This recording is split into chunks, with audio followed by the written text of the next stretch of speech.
to my podcast, Visual Learner. I'm Harland, and what's up, everybody? How are you doing?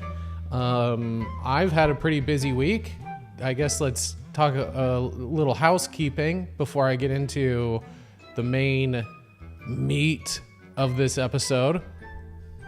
I moved to another city, not that far away. It's just across a bridge, across a body of water. So it's been a trek. I am settling in. I am spending way too much money on furniture that I did not have previously because I was living in a tiny little in-law unit. And if you know anything about in-law units, it's basically the bottom floor behind the garage of a 2-story house. And San Francisco is full of them. And I spent way too many years there, and I finally got to a place where I could move out. I also quit my fucking job. I'd been there for 7 years.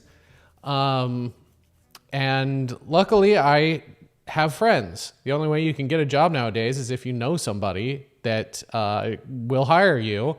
And so luckily that happened, and I got a job. I start next week. This video will probably come out on my first day. And I'm doing content. I'm the content and social media manager for a small little company in the East Bay.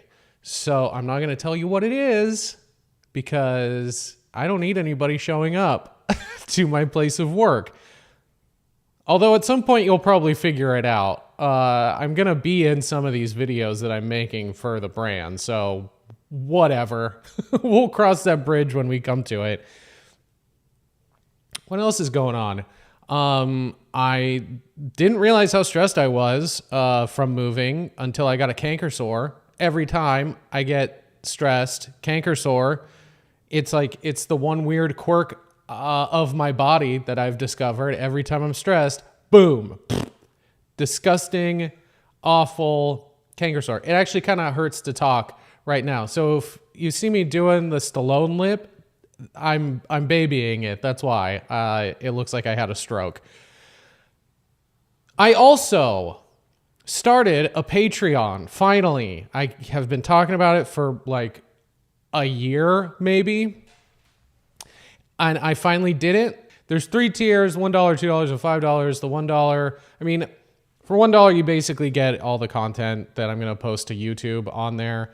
The second tier is like early access. So I'm going to post the videos there first.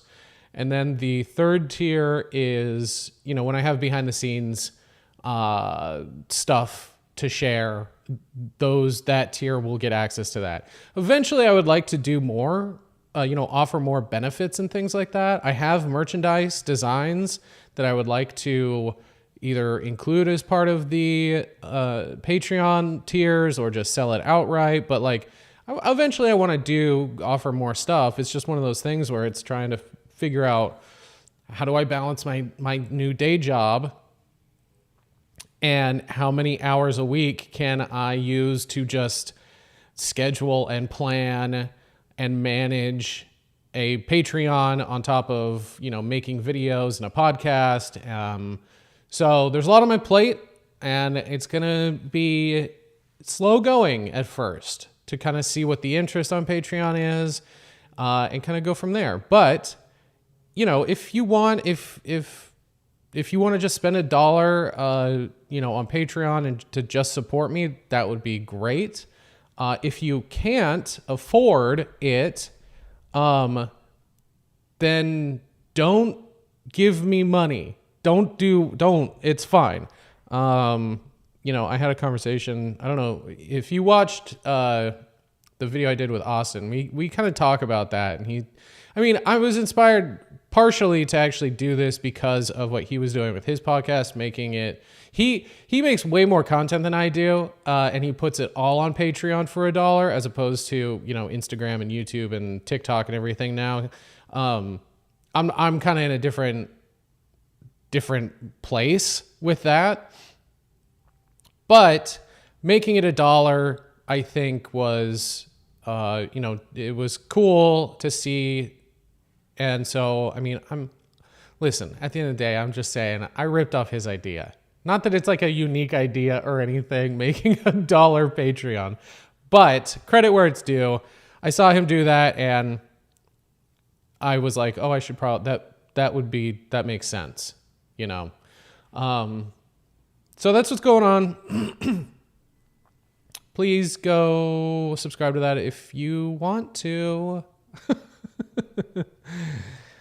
What's going on today? I had a couple of people in a update post on YouTube, because sometimes I ask, what topics, especially after moving for like the last week. I haven't really been paying attention to what's going on the internet. I've seen a couple of things here and there. Last week, though, I did watch the Elephant Graveyard video about Joe Rogan, and there were some people in the comment section asking for me to give my 2 cents. I'm going to be honest, I haven't finished the whole thing. It's like an hour and a half or maybe 2 hours. It's very good, and I keep watching it in chunks because it's so good. And it makes me feel like quitting YouTube altogether. But it's really good, and it's about the stand-up scene, the Joe Rogan comedy starship, comedy mothership scene that's happening in Austin, and how it's basically a cult, and Joe Rogan is their dear leader. If you haven't watched it, go watch it. I think.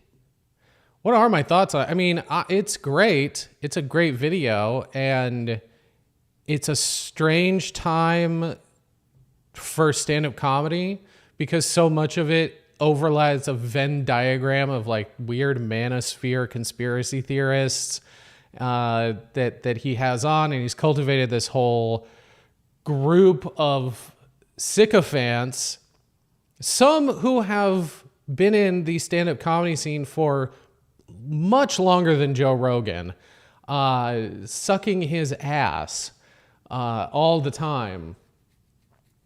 And I mean, a big portion of it is talking about Kill Tony. I think Elephant Graveyard did a video on Tony Hinchcliffe at some point. I could be misremembering, but the parts that stand out the most are when he's ripping on Tony Hinchcliffe, because Tony Hinchcliffe is a hack.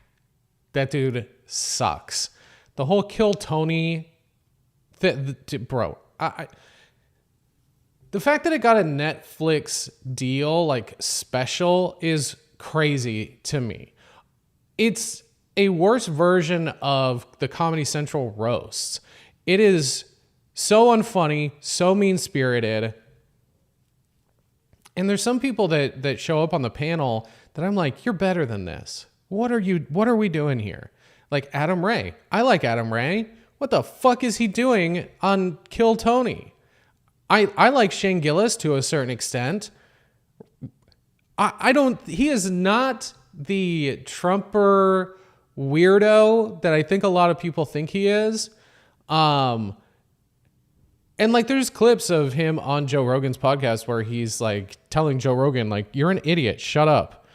I mean, regardless, it's great to see somebody kind of deconstruct what the fuck is going on with Joe Rogan and his whole weird sphere of influence. Because he himself is not even that great of a stand-up comic. He's nowhere near the level of like Bill Burr. He's just somehow cultivated this sense of, I don't know, pseudo-intellectualism that has slipped down into an anti-intellectualism that is such a weird pipeline. He constantly gets fooled by like fake Onion articles and AI slop. It's hilarious. And yet he is somehow like lauded as this great thinker. All right, Socrates. It's weird. It's weird. That whole scene of people are pathetic man's children. So go watch the Elephant Graveyard video. They're really great. Very unique. I'm always blown away by, or I am blown away by his editing. And just the way he writes his scripts are fantastic.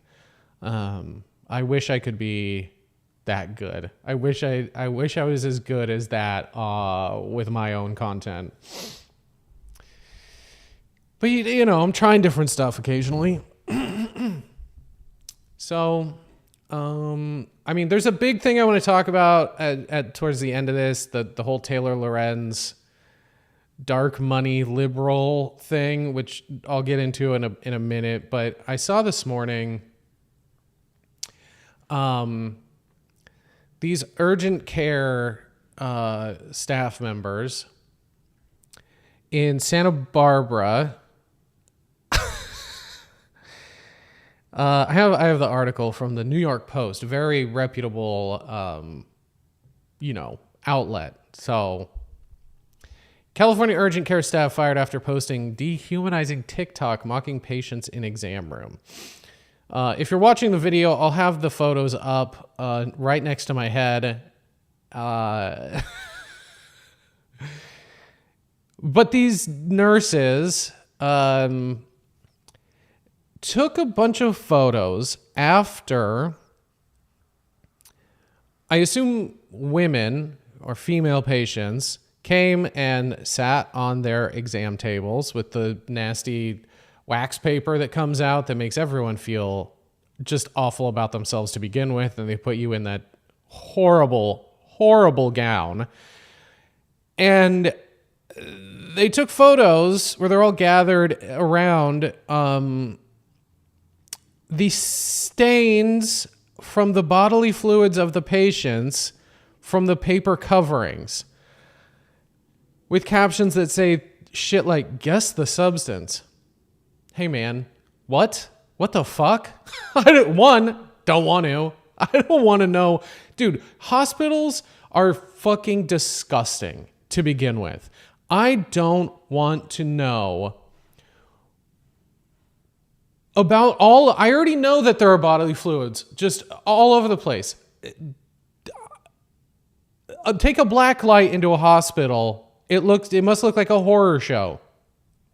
I already know it's there. I don't need photos of the puddle that's left from patients. Now listen, I'm not saying it's gross that the human body does this. The human body itself is just gross.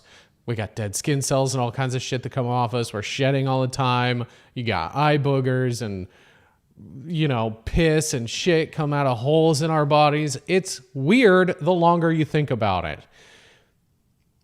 To shame people, though, from going and trying to get, what is it? It's not Socratic.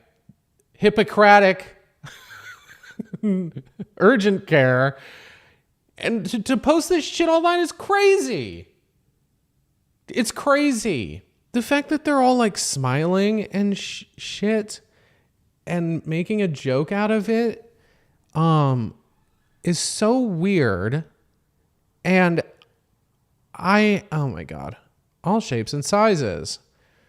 Showing a disturbing image of a different worker bending over a large stain on a different exam table while sticking her tongue out. Yeah, these photos are fucking gross. I mean, they're not as bad as the Abu Ghraib photos, but they have that same kind of energy, if you know what I'm saying. All it's missing is a person in a nightgown naked,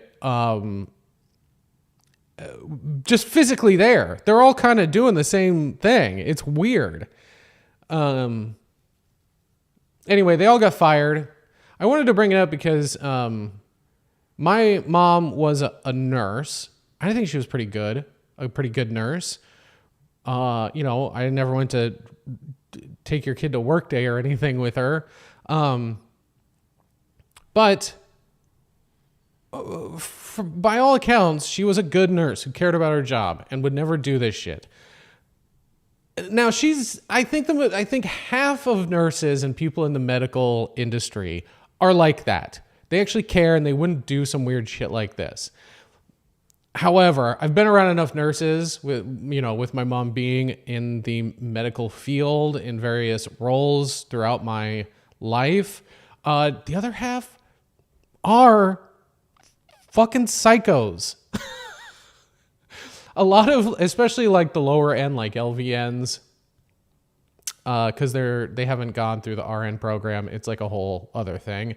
LVNs are, from what I understand, pretty much glorified caretakers. So they're all kinds of people that just need a job, kind of. And I've met and hung around with a lot of these people, and brother, there are some fucked up LVNs and nurses out there. So like, while this is disgusting, I'm not surprised. I'm not surprised. Living in a small town when my mom was a nurse, the LVNs that worked there or like worked with her, man, some of them were like high school dropouts. Some of them had kids when they were like 16. Some of them were, ex-meth heads that had cleaned up and like gotten their shit together, and, good for them. But I only point this out because I think there is a misconception about people that work in the medical industry, that they all make a decent amount of money, that they're all like doctors essentially, right? When you ask somebody like, hey, what do you think about medical professional? I think most people immediately think to male doctor. Just like when you think about, Band-Aids, you're thinking about Band-Aid brand, not adhesive bandage, right? It's kind of, I feel like, is that an insane analogy? I think a lot of people have, though, that idea of a guy in a lab coat with a stethoscope. They're not all like that. They're not all like that. Some of them are psychotic. Some of them don't even believe in vaccines. Huh? How do you go through the nursing program and even medical school to be like, yeah, nursing or vaccines aren't real. Vaccines give you autism. There are nurses out there. There are doctors and medical professionals out there that don't believe in that shit, even though they've read the literature. So no, I'm not surprised that a bunch of urgent care caregivers and LVNs and RNs sat around pointing at what is probably vaginal discharge or just butt sweat.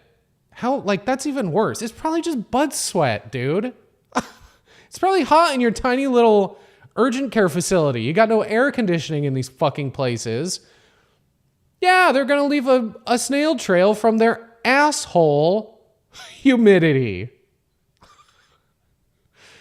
It's not even that big of a deal. I mean, neither is the vaginal discharge. That happens to everyone with a vagina anyway. Brother. This person gave a thumbs up. I don't know if this one is like thumbs up. Hey, it's okay that you have some kind of fluid leaking out of your bottom. It's not that. It's not that at all. This clinic, by the way, Sansum Clinic. What is it? Yeah, it's a partnership with Sutter Health. So, hey, that's a weird thing that's going on too. All these major health companies buying up little clinics all over the country. That's not good. That probably shouldn't be a thing anyway. So I saw that this morning, and it just reminded me of my exposure to, nurses, and being surprised as a teenager that nurses are fucking crazy. They're the redheads of the professional world. Apologies to any redheaded viewers out there. I love you. It's just a joke. So, okay, let's see. Let's talk about this Taylor Lorenz thing.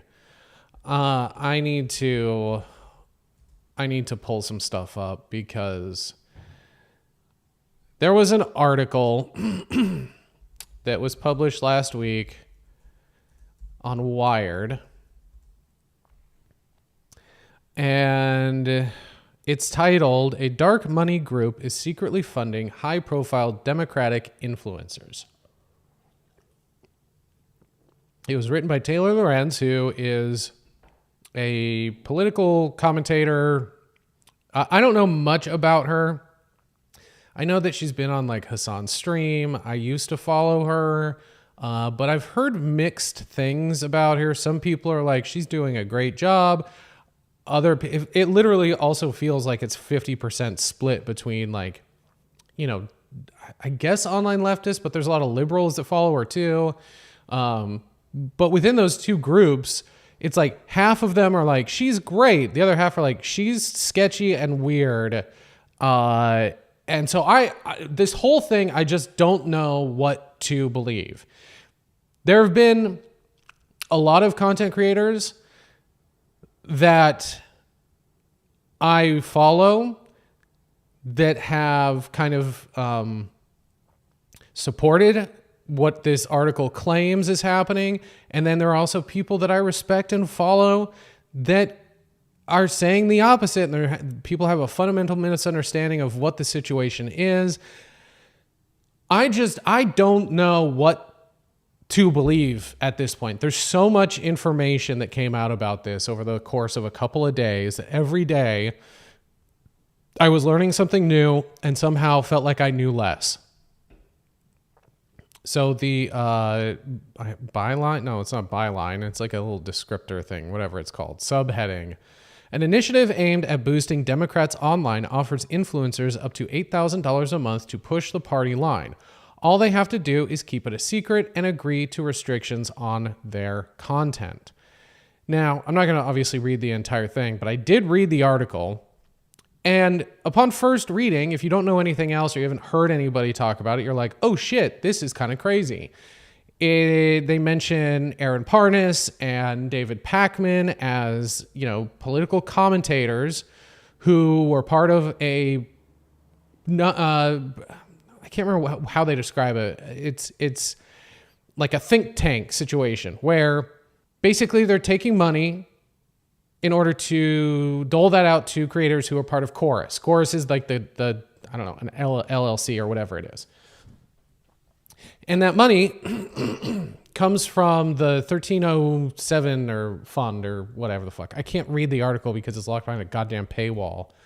Let me just pull up a paywall remover. So they dole out the money to these influencers and political commentators, you know, that are liberals at best, at most, at least, from a program called the Chorus Creator Incubator.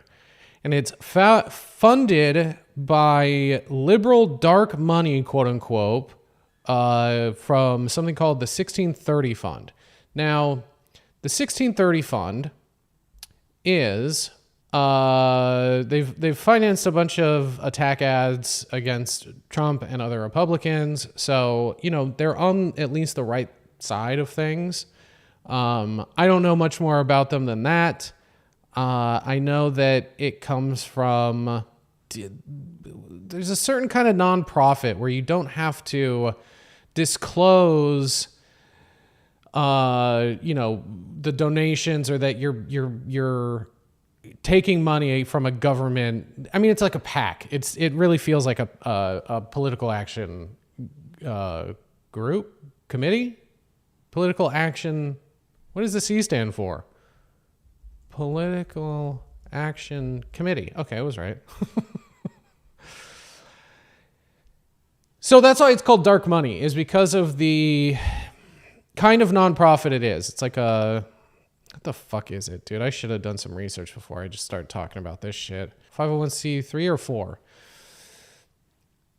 So They don't reference any of the contracts in the article. They just say they have a copy of them and that they've looked over them and that everything that they write in this article is accurate.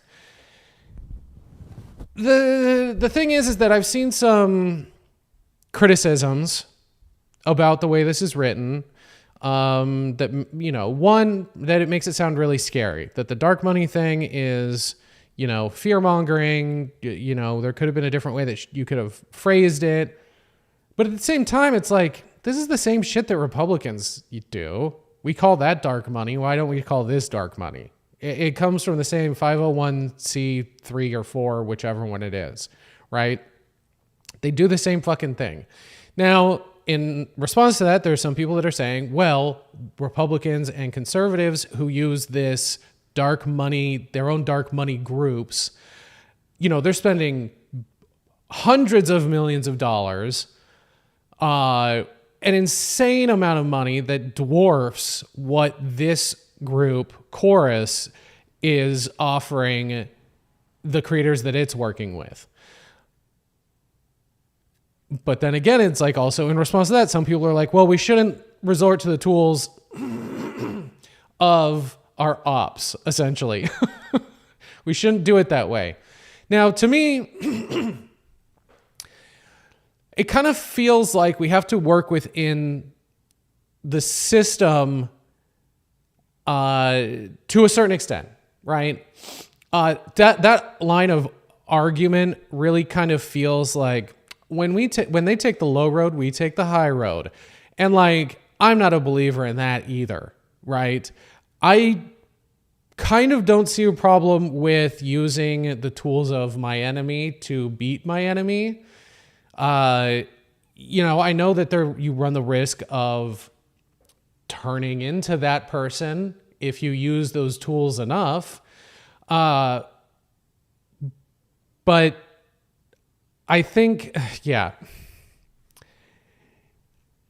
it's a really, the whole thing is just super fucking messy to begin with too, because once this article came out, all the creators that were named in it went on the defense immediately in a really kind of gross way. Both David Pakman and Aaron Parnas responded saying that it was all debunked and that it wasn't true and that there's they're misconstruing Chorus and the 1630 fund to get, attention and all these things. But then like in the same exact tweets that those two guys posted, it was like, but don't forget, you can go sign up and subscribe and give me your money to still support me. It's like, bro, you're making $8,000 a month from this Chorus group.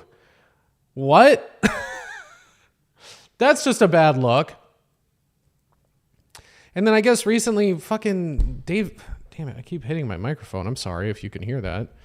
And then David Pakman too, did, like, I don't know if it was today or the other day, fucking made a video addressing it again where he was like saying he was, because a lot of people are saying that like, oh, this is all funded by AIPAC. They get money from AIPAC. And then David Pakman is like, I don't even know how you pronounce AIPAC. IPAC? I don't even know. And it's like, bro, what are you even doing right now? You know how to fucking say it. You've been fucking talking about it for how many years? So the whole thing is just really messy. No one is handling this with any sort of delicacy. No, I mean, even like the other problem too, as soon as this whole thing came out, there were other creators that I followed that had to go out and be like, hey, I'm getting a bunch of hate comments and death threats now, and I've never even been a part of this group. So people that read it went out of their way to find, or they just assumed that other political commentators that are kind of, in the same realm as the people named in the article are also a part. They're all a part of it. Like, At what point does this not sound like some Alex Jones conspiracy theorist shit, dude? They're all part of it. The dark money group that's funding Democratic influencers. I mean, at the same time, it's like, dude, I don't know why some leftists are that mad about some of these creators, if this is true, or as nefarious as it sounds, when like the majority of these people are fucking liberals to begin with. Like Aaron Parnas is not a progressive left-leaning voice. Dude, like that guy has made it very clear he is a vote blue no matter who liberal. David Pakman, from some of the stuff I've seen, he's also not the most he's not a fucking socialist, is what I'm saying. Right? So like, why is everybody super surprised by some of these creators? But two, I don't know what two is. You know, I don't know what to think or who to believe at this point. This whole thing is just so fucked. And, you know, it's one of those things where I think at the end of the day, it's about whether or not you find it unethical to take money from a nonprofit like this in the first place. I would have to look and see what other things they're funding for me to really make any sort of judgment call on, you know, the intentions of Chorus. But, you know, like, dude, I also, you know, some of the people are saying that, like, in the contract that there's language that makes it sound like these creators can't talk about certain issues, or that if they want to interview a certain politician, they have to, like, run it by Chorus first to get, like, approval. But then the creators that are a part of it are like, yeah, that's not how it works. So I don't know if it's a thing of, like, they're naive in thinking that that Chorus won't, you know, enforce those aspects of the contract, or if it really is like a pretty chill thing to be a part of and to work with, because a lot of it is like, you know, helping up and coming political commentators in the similar sort of vein, you know, help them cultivate their space, right? I mean, it's also a weird thing too, because these people aren't breaking news stories, right?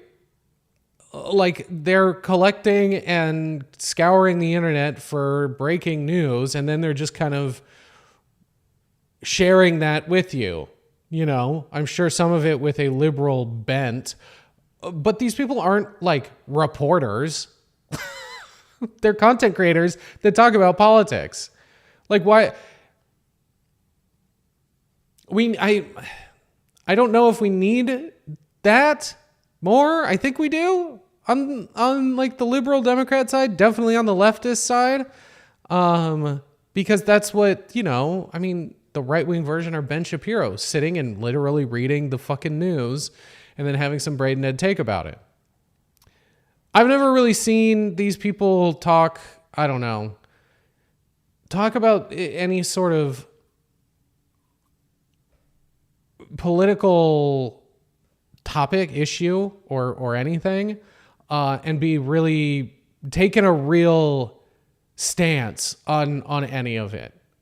I could be wrong. Again, it's not like I've ever sat down and watched a whole fucking, I don't know, how long are videos of that David Pakman makes.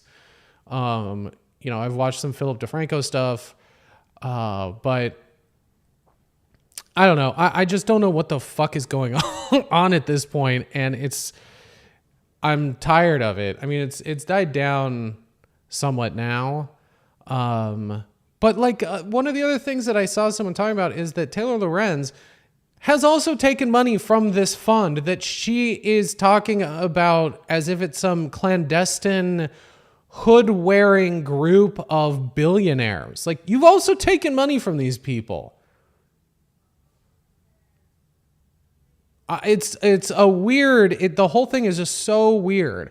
I've also seen her, like, people posting videos where she went to like some conservative convention, and she's doing videos for Rumble, which is usually where, you know, conservative lunatics on YouTube, when they get banned, they go to Rumble, and she's making content over there. It's like, what are you? What are you? You know what I mean? What are you? That was the big news over the weekend that I wanted to talk about. And honestly, like, if anybody has a better analysis of this whole situation, please enlighten me. I'm not on one side or the other at this point. And some clarification would be fucking great. Because it's so silly. The whole thing feels so silly. Anyway,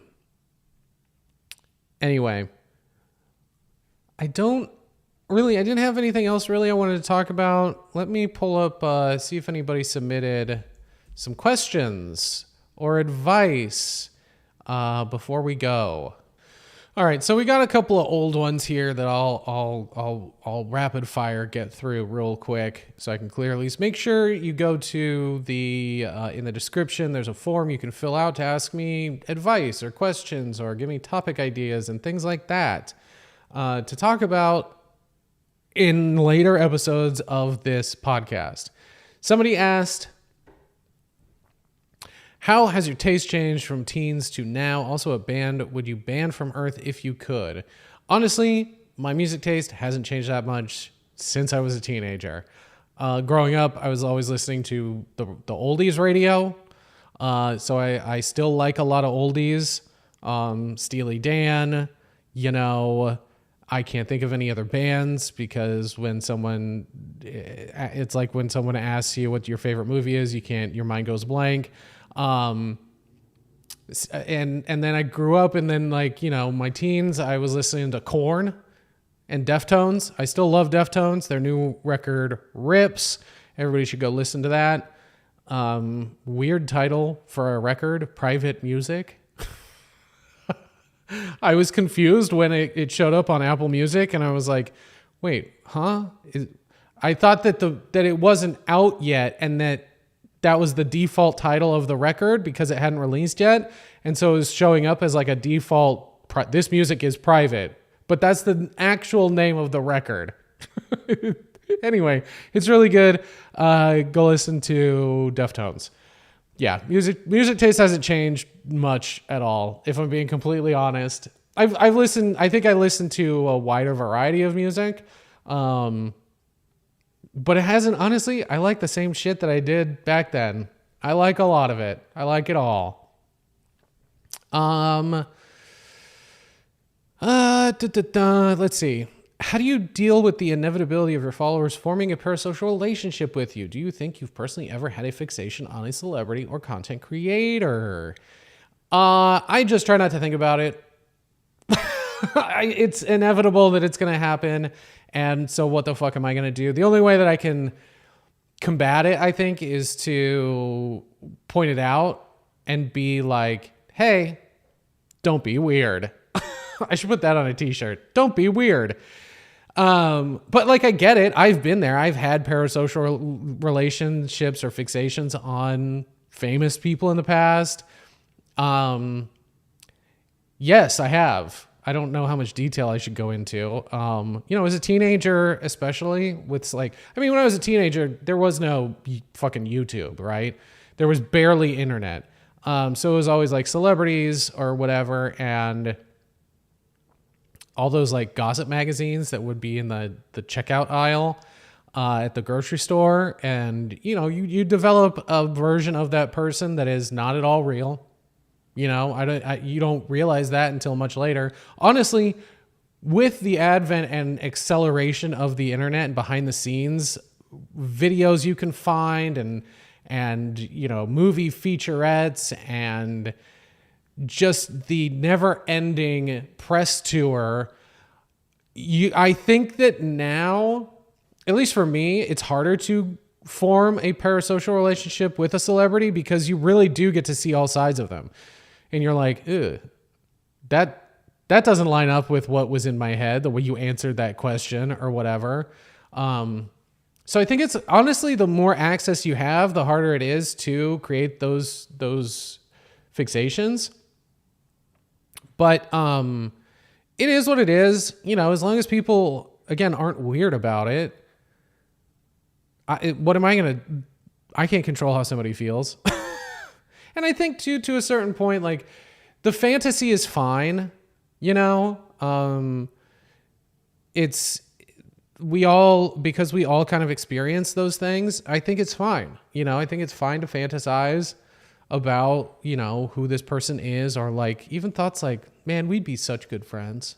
Man, me and Timothée Chalamet would be such good friends in real life, I bet. I'm just going to ruminate on that for a while because my real life sucks. It's a form of escapism. And as long as it doesn't, you know, start to control your life and your decisions or affect you financially.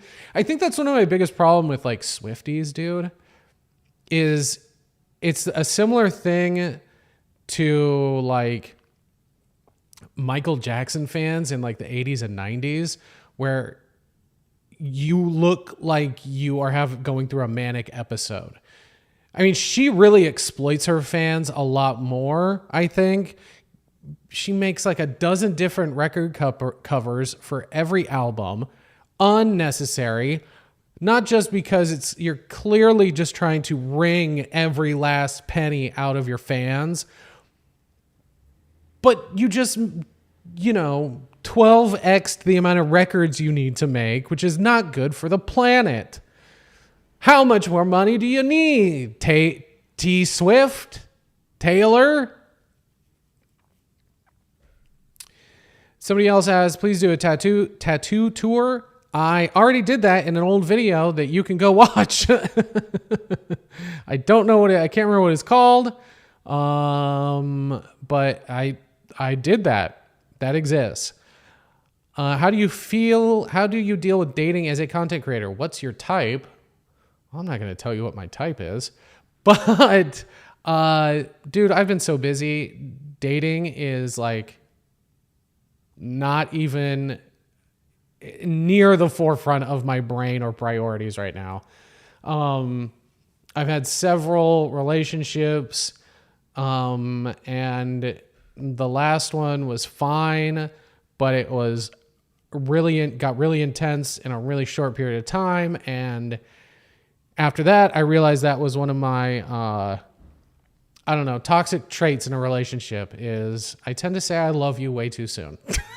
So after that ended, I figured, let's go to school. Let's focus on me now. I'm focusing on my career. So I don't know. I haven't really dealt with it yet. I don't know. It'll happen when it happens, guys. You know, it's written in the stars. Somebody asked, what do you think about the Sydney Sweeney Eugenics American Eagle ad campaign fervor? I think I mentioned it a little bit in one of my previous videos. This question is from July 31st. So I think that, I don't know if I made that video or mentioned it at or around that time. This is almost 2 months old now. It's a little more than a month old question. I'm pretty sure I've answered that. It's a real bummer that American Eagle stocks went through the roof, though. So we're going to get more eugenics ads real soon. I'm sure of it. But I think there was also, somebody was sharing like a Gap ad that had like a very diverse group of people dancing around and shit. And they were like, fucking incredible that Gap absolutely takes down American Eagle in their new ad. And it's like, bro, They've been doing ads like that since the fucking 90s. I don't think they were trying to, throw shade at American Eagle. That's just their campaign style. You're being silly and you're reading too much into it. Yeah, I mean, Sydney Sweeney's making some choices, that's for sure. And hey,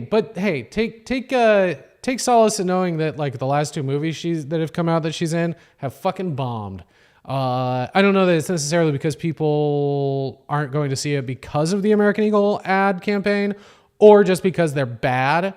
If no one's watching them because they're bad, that's probably funnier. Because I don't think that she's that great of an actor. I was rewatching the first season of White Lotus. Totally forgot she was even in it. So that's how memorable she is. And then this last question. Okay, this one's really important, you guys. What's your favorite salad dressing? I'm a white boy. Ranch. Duh. Sometimes I like Italian. Sometimes balsamic vinegar and oil. There's the like kind of fancy ones, the champagne. I don't know if it's Ken's or something, but there's one that's called a champagne dressing. That stuff's good when I feel fancy, but I feel like that's only good on like mixed greens. Not that I eat a lot of iceberg lettuce salads unless I'm at a round table pizza. But yeah, those are all good. What are the other salad dressings even? I do not like blue cheese. Yeah, that's kind of it. Mostly ranch though. And like not like the shitty ranch, like the Newman's Own. All the Newman's Own products, by the way, fucking slap. Those margarita frozen pizzas, dude. Oh, they're so good. They're so good. And I don't know what percentage of the proceeds he donates the money. The company, well, he's dead, so he doesn't do it, but the company, donates money, and it's great. Go eat Newman's Own. This video is sponsored by Newman's Own. All right, guys. I'm gonna wrap it up. I think I've done everything I can here. Be sure to like this video and subscribe and go watch my other videos, and then go over to Patreon.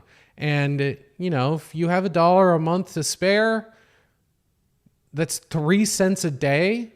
If I'm doing my math right, you can go help support me a little bit. I mean, it is like a tip jar, I'm hoping that because it's only $1 a month, more people will feel so inclined to, contribute.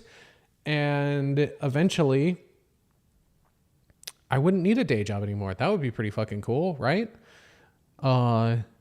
Also, make sure you go submit questions, comments, or advice, content at the form down below.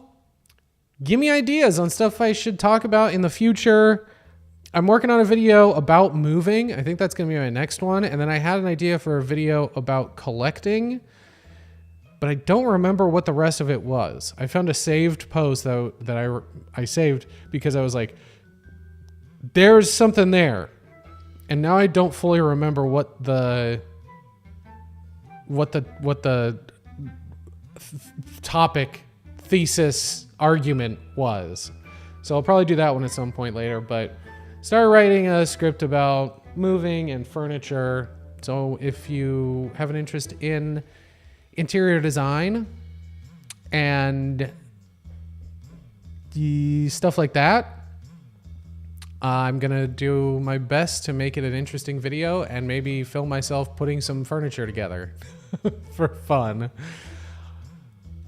You don't need to know all this. I don't know why I'm talking. I can never end videos well. So I'm going to say goodbye for now. And I Love you. Hugs and kisses.